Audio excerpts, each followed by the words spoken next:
MHR, qu'est-ce qui se cache derrière ces 3 lettres? Eh bien, c'est la question que je vais poser tout de suite à Édouard Hamelin. Édouard Hamelin, vous êtes, patient ressources à l'Association française, d'hémophilie. MHR, qu'est-ce que ça veut dire?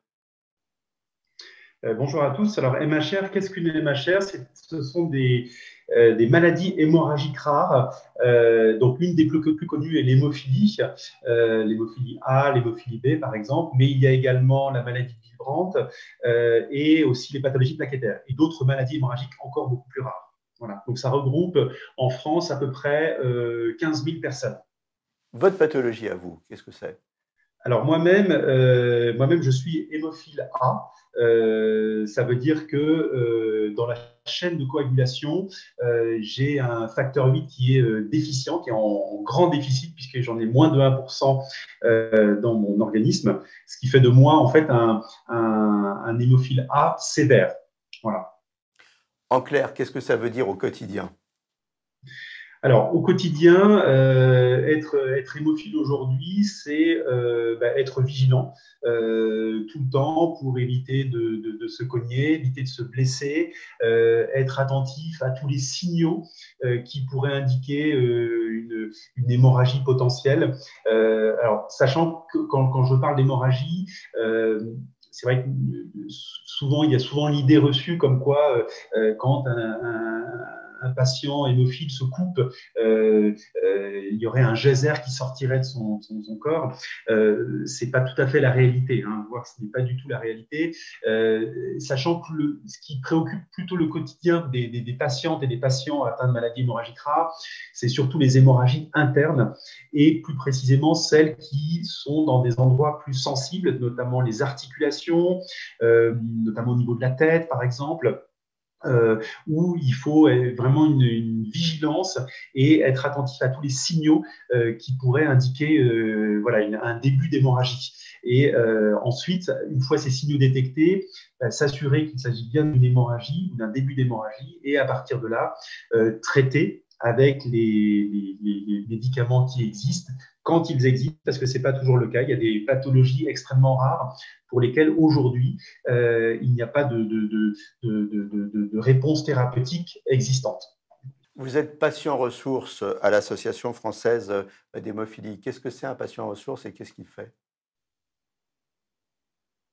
Alors, un patient aux ressources aujourd'hui est un acteur, un contributeur de ce qui est appelé l'éducation thérapeutique du patient, dont l'objectif principal, c'est d'améliorer l'autonomie des patientes et des patients qui sont atteints de toute pathologie possible, hein, puisque l'éducation thérapeutique peut couvrir toutes les pathologies. Et là, plus précisément, au sein de l'Association française des hémophiles, les patients ressources interviennent aux côtés des professionnels de santé pour partager, faire partager avec d'autres patientes, patients et parents de patients voilà, tout ce à quoi un patient ou une patiente est confronté par rapport à sa maladie dans sa vie quotidienne, dans sa vie professionnelle et aussi dans ses échanges avec les professionnels de santé. L'idée, c'est de mettre en capacité les patientes et patients et proches de patients à pouvoir dialoguer et pouvoir prendre des décisions ensemble avec les professionnels de santé, notamment sur des choix de traitement, par exemple, ou sur des choix d'intervention chirurgicale, par exemple. Il y a une journée mondiale de l'hémophilie. Qu'est-ce qu'on attend de cette journée? Alors, la journée mondiale de l'hémophilie a lieu le 17 avril de chaque année et correspond, en fait, c'est une date qui correspond en fait, à la date de naissance d'un des fondateurs de la Fédération mondiale de l'hémophilie. L'idée de cette journée, c'est de partager avec le grand public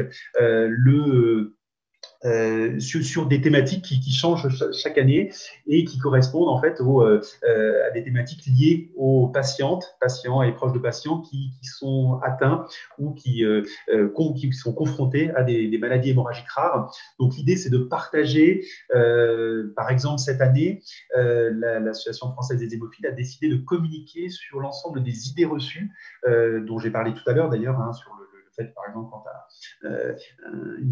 un patient atteint de maladie hémorragique rare pourrait en se coupant, faire sortir un geyser de son corps. Bon, évidemment, c'est faux, mais voilà, l'idée, c'est de communiquer, c'est de dédramatiser aussi sur les maladies hémorragiques rares. Merci Édouard Hamelin. Donc si vous êtes hémophile ou si vous avez un hémophile dans votre famille ou quelqu'un qui souffre d'une MHR, eh bien vous pouvez vous rapprocher de l'association française d'hémophilie et être mis en relation par exemple avec un patient ressource. Merci encore Édouard Hamelin. Merci à vous.